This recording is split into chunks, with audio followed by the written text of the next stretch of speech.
રાજકોટમાં ફરી વખત ભૂમાફિયાઓ બન્યા સક્રિય। આજી ડેમ પોલીસ મથક હેઠળ આવેલા યોગીનગર વિસ્તારમાં આવેલી જમીનમાં બોગસ દસ્તાવેજ અને બોગસ લખાણ કરી કરોડોનો પ્લોટ પચાવી લેવામાં આવ્યાની ફરિયાદ।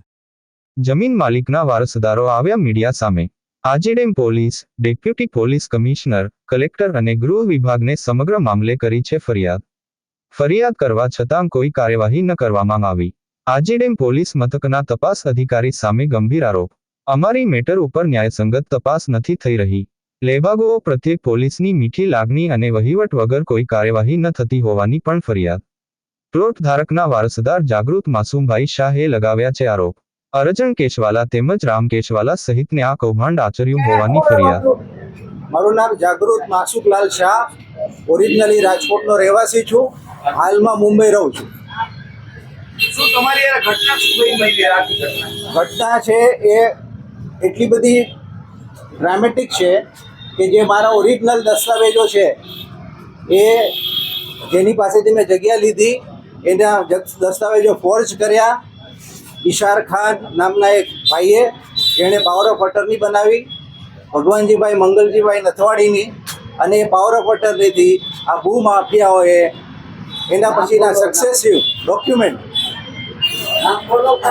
જે રામજીભાઈ અને અરજણભાઈ જે આ ભૂમાફિયા છે એમણે આના પછીના સક્સેસિવ ડોક્યુમેન્ટ બનાવ્યા અને આખી સિગ્નેચર અને ડોક્યુમેન્ટ કઈ રીતે ફોર્જ થાય છે એનો આ યુનિક નમૂનો છે જેને તમે બિઝનેસ સ્કૂલની અંદર બતાવી શકો, એડમિનિસ્ટ્રેશનની અંદર કેસ સ્ટડી કરી શકાય એટલો ક્લિયર અને મેલાફાઇડ ઇન્ટેન્શન કઈ રીતે નક્કી કરવો, કઈ રીતે સિગ્નેચરો ફોર્જ કરવી, કઈ રીતે ફોટોગ્રાફ ફોર્જ કરવા, અને એમ છતાં બી આ બધી વસ્તુ પોલીસ એડમિનિસ્ટ્રેશન સામે રાખવા છતાં બી પોલીસ એડમિનિસ્ટ્રેશન ઇગ્નોરન્ટ છે, એક્શન લેવા માંગતું નથી। અને આપણે જ્યારે પૂછીએ છીએ તો કહે છે કે તપાસ ચાલુ છે, તપાસનો સ્ટેજ શું છે ખબર નથી।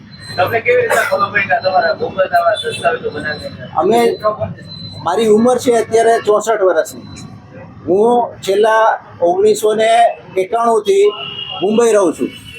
મારા પિતાજી છે એ મારી આ પ્રોપર્ટીની દેખભાળ કરતા હતા અને રોજબરોજ જવા આવવાનો ત્યાંથી એમને થતું હતું, પણ અત્યારે એમની ઉંમર એટલી એડવાન્સ થઈ ગઈ છે એટલે મેં નક્કી કર્યું કે હું બી પોતે રિટાયર થઈ ગયો છું, એટલા માટે મેં આ જગ્યા વેચવાનું નક્કી કર્યું।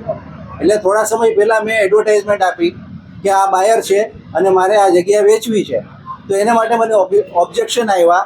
કુકડ કરીને એડવોકેટ છે, એમણે સીમાબેન ચાવડાના વતી અને પાર્વતીબેન વતી એમને ઓબ્જેક્શનનો જવાબ આપ્યો, એટલે અમને ખબર પડી કે અમારા દસ્તાવેજ ઉપરાંત બી દસ્તાવેજ આ જ જગ્યાના બની ગયા છે। એ સમયે જગ્યા ઇન્ટેક હતી, આજે એ જગ્યાની અંદર વોર ફૂટિંગ ઉપર ચેન્જીસ થઈ રહ્યા છે।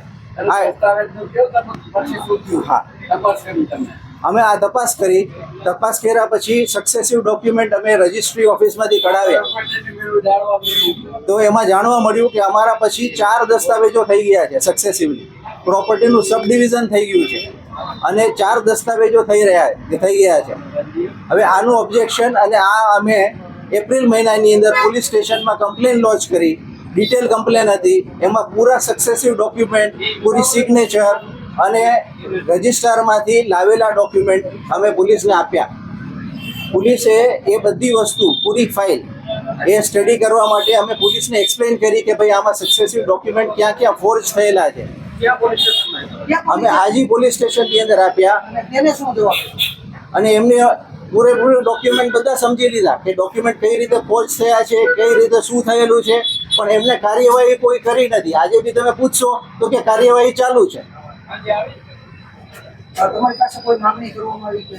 હવે માંગણી કેવી છે વસ્તુ કે એ અમારા લાગતા વળગતા સોર્સિસ ઉપર એવી વસ્તુ કરવામાં આવી કે રાજકોટની અંદર શું ચાલી રહ્યું છે કે રાજકોટની અંદર પોલીસ છે અમુક પર્સન્ટેજ, જે બ્રોકરેજના જેવા પર્સન્ટેજ હોય એવી રીતે પોલીસ બી અમુક પર્સન્ટેજ ઉપર કામ કરે છે। તો અમારા જેવા સામાન્ય નાગરિકો માટે રસ્તો શું?